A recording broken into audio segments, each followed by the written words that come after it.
गेल्या अनेक महिन्यांपासून जातीय हिंसाराने धुसमत असलेल्या मणिपूरमध्ये आज लोकसभेचे मतदान होत आहे। मणिपूरमध्ये लोकसभेच्या 2 जागांवर आज मतदान सुरू आहे।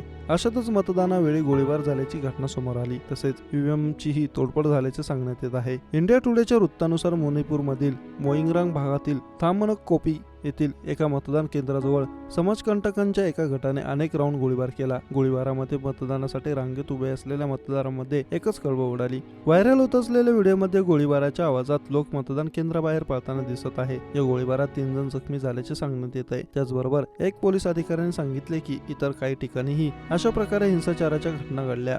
इनर मणिपूर लोकसभा मतदारसंघातून थोंगोजू विधानसभा मतदारसंघात स्थानिक लोक आणि अज्ञात हल्लेखोर यांच्या मारामारी झाल्याचेही सांगण्यात येत आहे। दरम्यान मणिपूरमध्ये सकाळी 11 वाजेपर्यंत 15.44 लाखाहून अधिक मतदारांपैकी सुमारे 28.19% मतदारांनी मतदानाचा हक्क बजावला।